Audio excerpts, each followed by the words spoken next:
Hello, I'm Dr. Violet Kayom. You are welcome to Living a Full Life Forum. Today we are discussing healing from childhood trauma. Childhood trauma is something very important because as we grow up as adults, we find that we are a reflection of whatever we've gone through as children. So when we haven't healed from any traumatic experience, it will naturally show in our emotional and mental state and even the social state. According to the Centers for Disease Control, the CDC, two-thirds of adults have experienced at least one major adverse childhood event, the ACE, which has contributed significantly to detrimental effects in their emotions, their mental state, and their social well-being. And these childhood traumatic experiences, they do vary. They run from a spectrum of physical abuses to emotional abuses to neglect and all that. So all these are very important for us to look at, because when we do not look at the foundations of our life, you find that the building that comes on top of that foundation may be shaky, especially when there are unhealed wounds. Okay.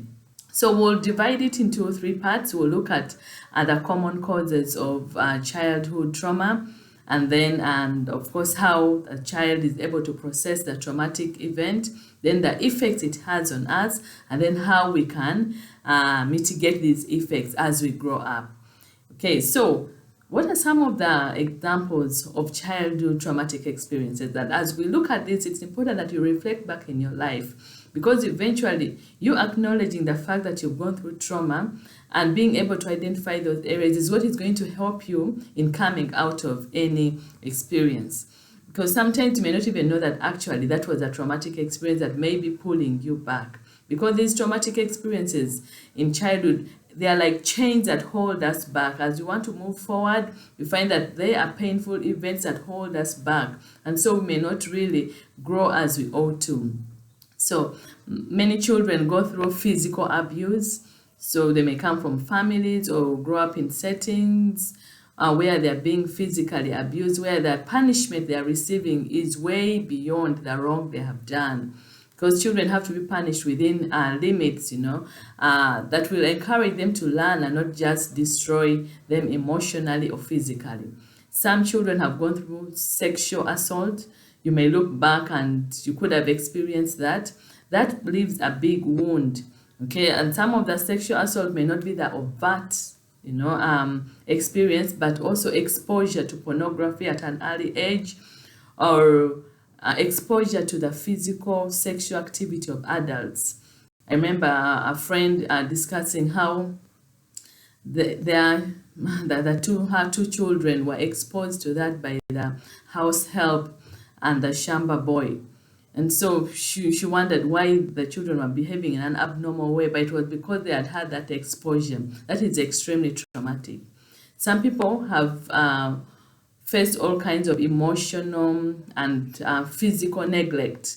So it may not be the beating and all that, but when a child doesn't have what they need and yet the things are actually there, they may not have enough food, they may not have enough clothing, even in a setting where the family could ideally afford. Sometimes it's just the emotional neglect where there is no one to validate this child's feelings. There is no one to whom this child can run to pour out their emotions and their feelings. So that alone is emotional neglect that can really traumatize a child. They're sometimes growing up in a dysfunctional family where there's a lot of violence, there's a lot of verbal abuse, and all that. It can cause a lot of trauma in the heart of this, this growing child. And later on it manifests, as the child grows up. Some children have experienced life-threatening situations.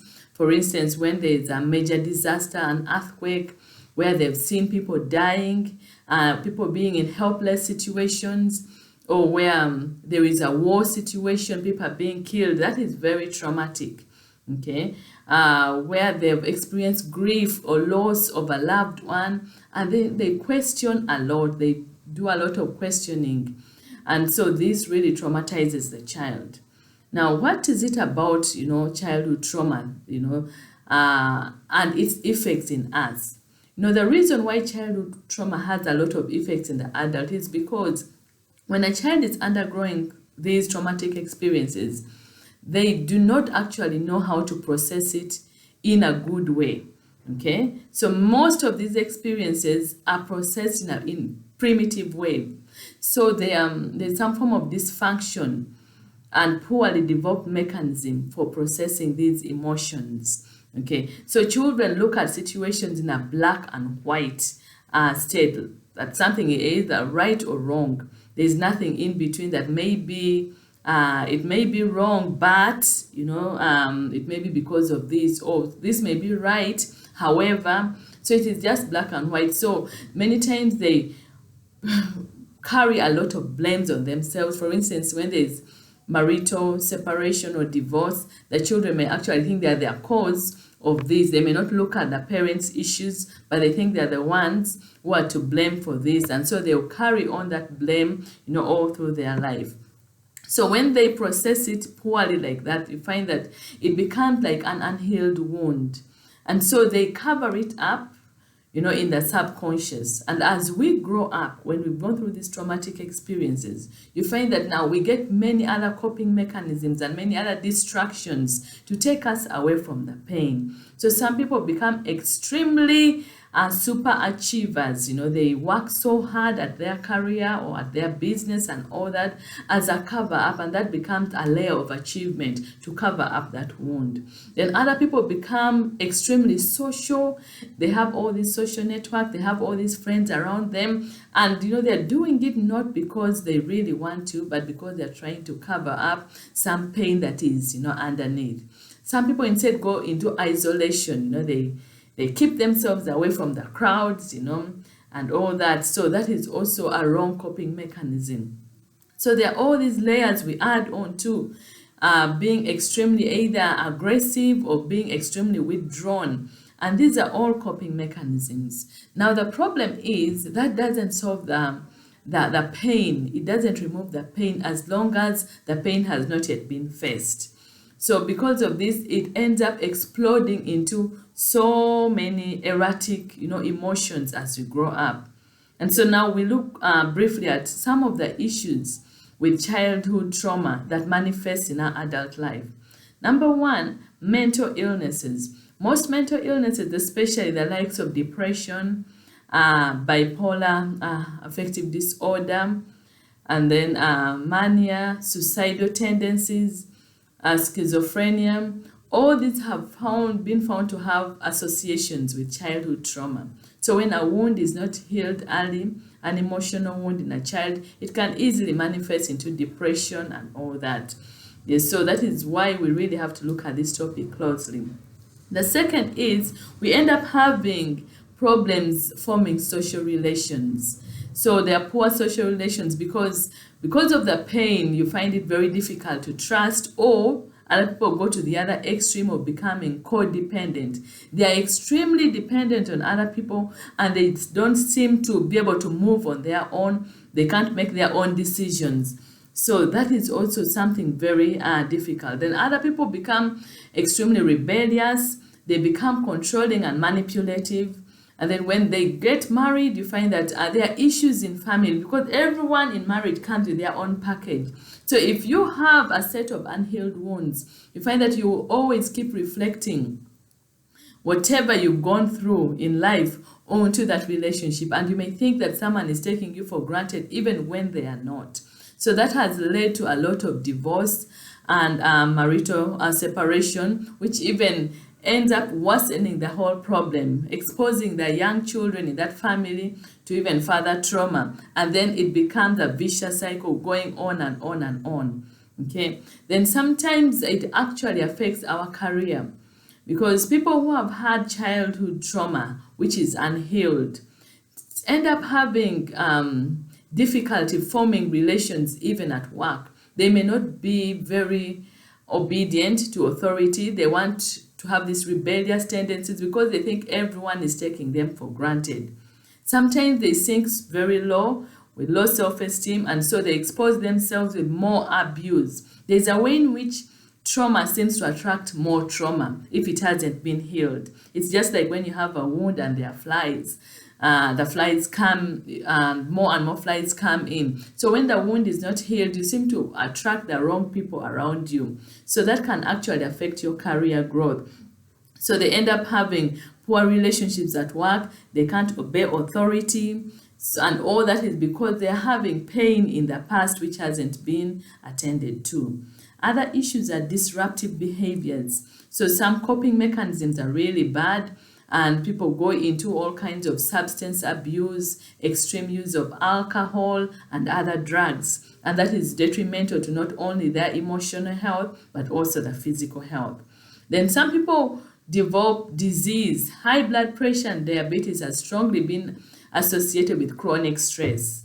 And one of the triggers of chronic stress is childhood trauma. So if you have this extreme tension in you because of the pain you've gone through, which has caused a lot of shame in you, fear, guilt, anger, all those ones end up affecting the physiology of the body, and you can pick up all these diseases: high blood pressure, diabetes, cancer, back problems, and other muscle disorders. Yes, so childhood trauma is a huge thing.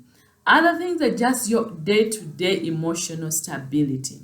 Most people who have undergone childhood trauma don't seem to manage their emotions very well. They easily have mood swings. They have these erratic reactions, to situations. So when even just a small amount of distress has occurred, they overreact. Okay, and the moment we don't heal, it ends up showing even in our, daily relations. The recent issue where we have members of parliament fighting each other. All these are signs of unhealed wounds. You may find that someone may not know how to express themselves. Why? Because they have wounds from the past. So any slight irritation makes them manifest, react out there in a physical way, causing a lot of shame and trauma. So you do not want to reach that extent. So you want to heal early. And that is why we are here today. So those are some of the effects of childhood trauma that we need to look at. So look back into your life and check out some of these things, because it's important that you heal early.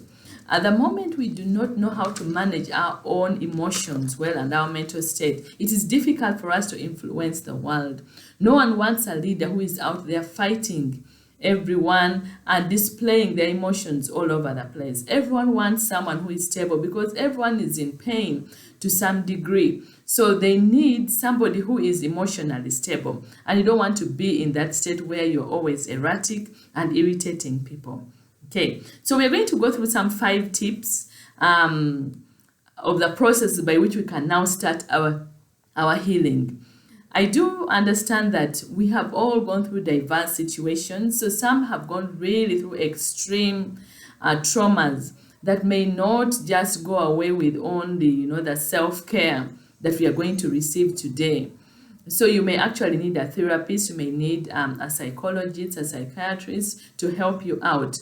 Yes, so there is that category. But for the majority of us, we can start small steps right now to make us become better and better. Okay, so the number one thing we need to know in our process of healing from childhood trauma is to acknowledge the trauma, acknowledge that you went through it. You see, there is a tendency to bury all the past and the pain of the past and think that it is now gone. But because you buried it doesn't mean that it has really gone away. So it's good that you revisit that and see those areas where you've actually been traumatized. Acknowledge. Acknowledgement is the first step in your healing process. And when you've acknowledged, then you go to step 2, revisit those situations.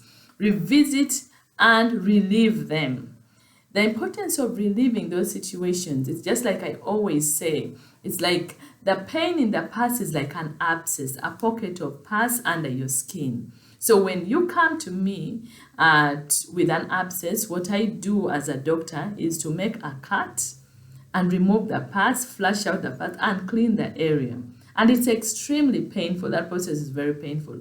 But the moment I do that and remove the debris and all the filth, then the healing starts occurring as I apply the antibiotics. So when you revisit the pain you've gone through, you dampen that pain. It is just like in physiotherapy. The heat therapy that is applied dampens the area so that when you are doing the massage, then the pain is less. So when you revisit, you're kind of like trying to remove that sting, the painful sting of that traumatic experience out. And then you are reconnecting with that situation so that in future, the memory of that situation doesn't inflict as much pain as it was doing before. Okay, so you can do this by writing an autobiography of your life. You can write about yourself. As I was young, when I was in primary school, I went through this and this and this. My father did this, my mother did this, my neighbor did this, at school I experienced this, or there was this war situation. So as you write that, you are bringing back the memories into the current. You're removing them from the subconscious and bringing them into the current life. And because of that, you are trying to get back in touch with the feelings you had then. And indeed, you will feel the pain. And I don't encourage you that you do it in one day. It's a process. It can take a few weeks, a few months, or even years. But do it, a little at a time in small doses, because then you'll be able to accommodate. If it becomes too much, you can get someone, you can get a therapist or a friend to talk to. Some people just prefer talking to someone. Open up about the past that you've gone through. Talk about whatever pain it is. Bring it out in the open. Some people prefer to write, songs or draw pictures about the experience. Whatever you do, make sure you go back into that painful event. I remember I was going through some therapy session with a client, and as we went through whatever, and I told her, just close your eyes and look back into your past. What you went through as a family, what so and so did to you, what the other did to you. And we seemed to be moving well until suddenly I mentioned the name of someone who had done a lot of harm to this young lady. And she suddenly jacked up and said, no, isn't there a better way we can do this? And I knew that was the point of contention. So I knew that is an area that we needed to revisit over and over again to make sure she comes out of it, because it was causing so much pain, she just couldn't go into that area. Okay. And then the other thing you're going to do as part of reliving the experience is writing letters. Writing letters is very important. Okay. For instance, if you have been hurt by your father, you're going to write this letter which you're not going to deliver, because many of the people who have hurt us are authority figures over us, and you may not be able to talk to them exactly what you would want to talk to them. Yes, so you can write, Dad, on this day you did this, you promised me this and all that. Make sure you get a quiet place where you can do that, where you can actually release your emotions, because sometimes you may actually cry, you may scream, you may want to abuse, you may want to utter all kinds of words. Yes, so but do it anyway while writing. Write it in exactly the way you would have wanted to write it if you are given opportunity. Some people go out in the open and they just speak to the air, or speak to God, or speak to, whoever, cares to listen if you're in that state. So the whole point is trying to bring out as much of the trauma as possible into the surface. Because when you do that, it's like you cleanse your soul of the past. You start getting in touch with that painful memory, and you start having control over it. It no longer holds you back like a chain, pulling you back. You are the one now in charge. So I really encourage you to do that. Do it in doses. You can get 30 minutes in a day, or once a week, once a month, or 2 days in a month. And make sure you release the emotions. It's okay to cry. I've had situations where, you go through 3 or 4 sessions with someone and there's just no tear because of the hardening, because we become hardened because of these layers that we put to guard our pains. But the time has to come when we break through these hardenings and expose our vulnerabilities, and that will start our healing process. Okay? So that is the second point, reliving, the past. The third is you need to reconnect with your emotions and start processing them. You see, when you are going through trauma as a child, many times you're not allowed, you're not given the liberty to express your emotions. You may be angry, but you can't express the anger. You may be feeling sad, you can't express it. You don't even know how to express it. Sometimes you may not even know what you're feeling, and that can go on even as you're an adult. So you find you have situations where you wake up and you're feeling sad and you don't even know where the sadness is coming from, or you're feeling fearful, you don't know where it's coming from. Now this is the time for you to reconnect with your emotions, because when you are younger, you are not allowed to express. No one validated your emotions. You didn't even know how to process your emotions. This is the time for you to start doing it now. Every day, write what I call an emotion chart. Okay, so it can be something like this. I don't know whether you can see it well. Okay, so an emotion chart. Are you feeling hopeful? Are you feeling guilty, excited, sad, peace, shame, joy? So make sure you write that and try to go through the reasons why you're feeling that way. You may wake up feeling sad, and actually it's not because anything sad has happened, but it's because you're drawing from the emotions of the past. The emotions that have been hidden, that were not processed then, are now feeding into today. You don't want to wake up in the morning and flow with the emotions, of the day. Make sure you get the root cause of, why you're feeling that way, why you're feeling guilty suddenly, why you're feeling shameful, why you're feeling very excited, why you're full of joy. So you want to get the root cause of all that, so that you're able to calm down the negative emotions and don't allow them to take their toll on you. Okay, the fourth thing is a concept called reparenting. So you are reparenting yourself at this point. The inner child did not have the opportunity to be parented well, and that is why the trauma occurred and it was not processed, and so it is manifesting now with all these erratic emotions and issues with relationships and drug abuse and all that. So at this point, it's like you are holding the hand of this child. I drew a picture. I don't know whether you'll be able to see it well. Maybe it's not too bright. Okay, so this is a young lady holding the hand of a child, okay, and a young man holding the hand of another little boy. So you are basically telling your inner child that, it is well. When you were younger, you had no one to validate your emotions, you had no one to care for you, but here I am here for you. It is you, but you're looking at yourself when you are much younger, at the time when you're experiencing all that trauma. So that in any day when you feel extremely sad, because the problem with unhealed wounds is that you draw from those past emotions. So when you're feeling extremely sad, then you go back to that inner child and say, you know what, you don't have to feel extremely sad, because then when you were young, you had no one to support you. Now, here we are together.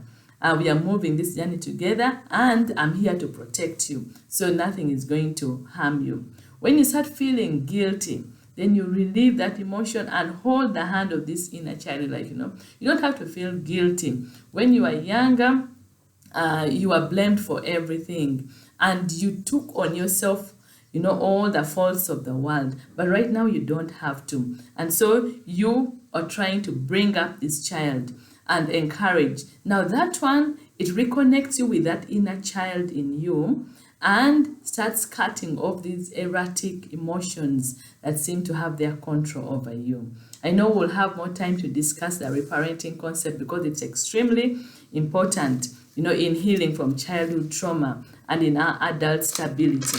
And finally, the fifth, which is for the strong and mighty, which you are by the time you've come this far, okay, is that you're going to have to accept that trauma you went through, forgive, and let go. You're going to have to reach a decision to accept that, yes, I went through that trauma. You are not agreeing with it. You're not agreeing that, it was the right thing that was done to you, but you're accepting it, and you are forgiving whatever was done, and forgiving the people, and letting go. Because the moment you let go, then you remove the authority of the past from controlling you. You basically break those chains that have been holding you and preventing you from progressing. And that is what we want to do. You do not want to be controlled by your past. Many people who have hurt you in the past have actually moved on, and you are still brooding on that. And that one is not helping you much in progressing to become the better person you're supposed to be. So this is the time for you to make that conscious decision, a very difficult decision, okay, to let go of the past and forgive and just move on. And I believe these are with these few tips, you're going to start the process of the healing. It may not be a one-day event, it may not be a two-day event, but as you do it progressively, you'll find that you'll become a more and more stable person. And that will increase your sphere of influence, because everyone wants to be around someone who can control their own emotions. Without being able to control emotions, our personal lives, we cannot control cities, we cannot control others. Thank you so much for being part of Living a Full Life Forum. I ask you to please subscribe and share with others. And please give us your feedback. And please be on the lookout, as we'll be having more interesting topics coming by. Thank you.